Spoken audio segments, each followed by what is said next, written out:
Assalamualaikum warahmatullahi wabarakatuh. Selamat berjumpa di mata kuliah Arsitektur dan Organisasi Komputer. Hari ini kita akan belajar tentang apa itu pipelining. Minggu kemarin kita sudah belajar tentang apa itu memori virtual, sehingga kita akan melanjutkan pekerjaan kita hari ini atau pembelajaran kita hari ini adalah tentang pipelining. Tanpa berlama-lama kita segera menuju apa itu pipelining. Yang pertama, pengantar. Pencapaian kinerja tinggi suatu komputer merupakan salah satu tujuan utama dari seorang arsitek komputer. Implementasi konkuren dalam organisasi sebuah komputer meningkatkan kinerjanya seperti halnya pada multi operasi yang dilakukan secara simultan. Desain unit kontrol menjadi kompleks karena beberapa data pad beroperasi secara simultan. Jadi, kalau seseorang ingin merancang komputer, tentunya dia ingin membuat komputer yang super cepat, di mana sebuah program dapat dieksekusi dengan waktu mikrosecond misalnya, sehingga untuk saat ini teknologi bisa beranjak menjadi kuantum komputer. Kalau kalian eh, ingin tahu apa itu kuantum, kita bisa melihat sebuah film, yaitu film di mana Dr. Stranger, ya. Di situ dia mempraktekkan bagaimana sebuah ruang itu bisa memasuki sebuah kuantum. Nah, disitulah ilustrasi daripada bagaimana proses itu bisa dijalankan dalam skala kuantum. Yang pertama tentunya kita akan membuat strategi peningkatan kinerja. Kinerja komputer diukur dari waktu yang digunakan dalam mengeksekusi program. Eksekusi program ini melibatkan pelaksanaan siklus instruksi termasuk dua macam aktivitas. Yang pertama adalah mikrooperasi. Mikrooperasi internal dilakukan dalam unit-unit fungsional hardware seperti prosesor, memori, pengontrol input-output, dan sebagainya. Kemudian yang kedua adalah transfer informasi antara unit-unit fungsional hardware untuk pengambilan instruksi, pengambilan operan, dan operasi input-output, dan sebagainya.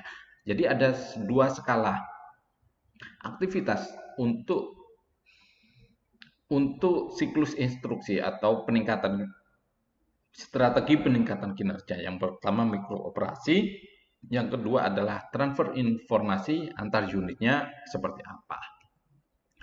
Kemudian kita mengenal tentang apa itu klasifikasi paralelisme. Pemrosesan paralel adalah istilah yang digunakan untuk menunjukkan suatu teknik tingkat tinggi yang digunakan untuk menyediakan tugas pemrosesan data secara simultan atau bersama yang bertujuan meningkatkan kecepatan komputasi dari suatu sistem komputer. Teknik ini menggantikan pemrosesan yang dilakukan pada komputer konvensional, di mana pemrosesan setiap instruksi dilakukan secara sekuensial. Pemrosesan paralel dapat ditinjau dari berbagai level kompleksitas pada level terendah, sehingga kita bisa membedakan antara operasi paralel dan operasi serial berdasarkan penggunaan jenis register. Nah, kalau kita bicara tentang paralel dan pemrosesannya adalah ketika kita mendapat tugas. Nah, lebih cepat mana ketika tugas itu dikerjakan sendiri atau kelompok? Tentunya ada yang berpendapat bahwa tugas itu lebih cepat dikerjakan sendiri, ada juga yang lebih cepat kelompok. Karena apa? Karena kalau sendiri kita bisa fokus, Pak. Kadang kalau kelompok itu banyak bercandanya. Ya, tapi itu dalam lingkup ada bercanda. Tetapi kalau untuk proses, itu tentunya harus profesionalisme. Jadi harus dikerjakan secara sungguh-sungguh. Nah, disitulah misalnya ada soal 5. Soal matematika sebanyak 5 soal. Kemudian apa jadinya kalau kita kerjakan sendiri? Ya, mungkin satu soal 10 menit, sehingga waktu yang diperlukan adalah 50 menit.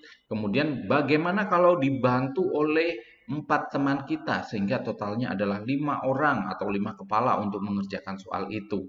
Nah, itu akan lebih cepat, hanya perlu waktu 10 menit, dan itu soal itu sudah selesai terjawab. Kemudian prosesor dengan multifungsi. Pemrosesan SISD merepresentasikan organisasi sebuah komputer tunggal yang mempunyai sebuah unit kontrol, sebuah unit pemrosesan, dan sebuah unit memori.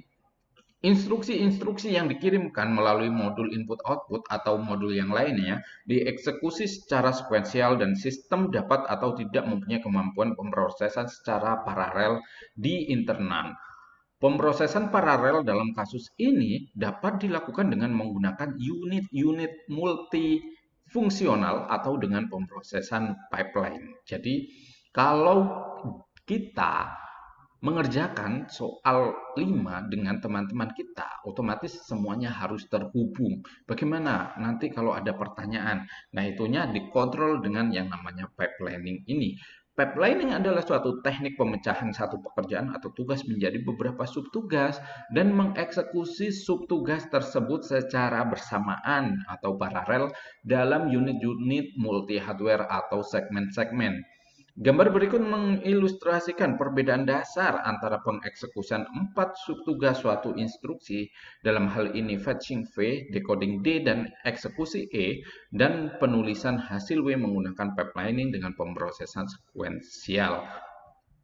Jadi yang pertama dia akan sekuensial, dia akan dilakukan pemrosesan tahap demi tahap, misalnya adalah F1, kemudian D1 menjadi F2, E1, D2, kemudian F3, kemudian W1, E2, kemudian D3, F3, kemudian W2, ya, dan seterusnya.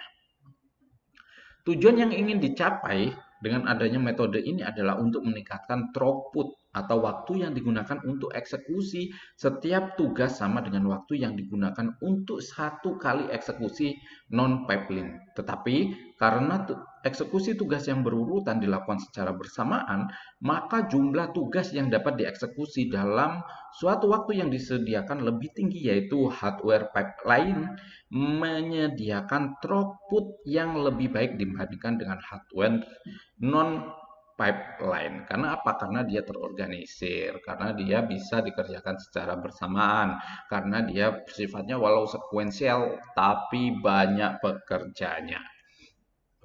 Ada dua jenis daripada pipelining. Yang pertama adalah pipeline instruksi. Hal ini memecah operasi-operasi siklus instruksi menjadi multi langkah yang dieksekusi satu persatu pada segmen-segmen yang berbeda dari prosesor. Ya, ibaratnya kalau kita punya banyak divisi, maka setiap divisi kita berikan kepala divisi untuk mengontrol pekerjaan-pekerjaan setiap divisi yang dinaungi. Bagaimana kalau bos itu hanya satu dan memegang banyak divisi? Ya bisa jadi hanya beberapa divisi yang bisa berjalan, yang lainnya terabaikan. Yang kedua adalah pipeline aritmatika. Pipeline aritmatika membagi suatu operasi aritmatika seperti perkalian menjadi langkah-langkah multi aritmatika yang masing-masing dieksekusi satu persatu pada segmen-segmen aritmatika di dalam loop.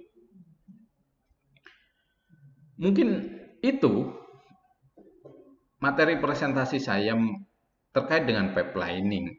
Yang tadi jenis yang terakhir adalah operasi aritmetika, di mana ketika dia terdapat pekerjaan-pekerjaan yang hubungannya dengan aritmatika, maka dia akan dimasukkan dalam pipelining aritmatika. Tetapi kalau berhubungan dengan instruksi, dia akan dipecah tugas-tugasnya. Tetapi aritmatika ini ya dia secara logis, mana proses yang sesuai dengan dia, tidak seperti instruksi. Mungkin kalau instruksi ini pekerjaannya X, tetapi kalau aritmatika walaupun dia di sini sebenarnya dia ahli Y, seperti itu. Itu akan menggunakan dasar daripada si aritmatika tadi ya.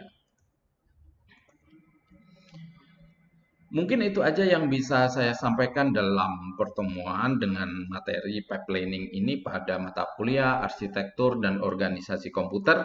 Sampai berjumpa di minggu depan.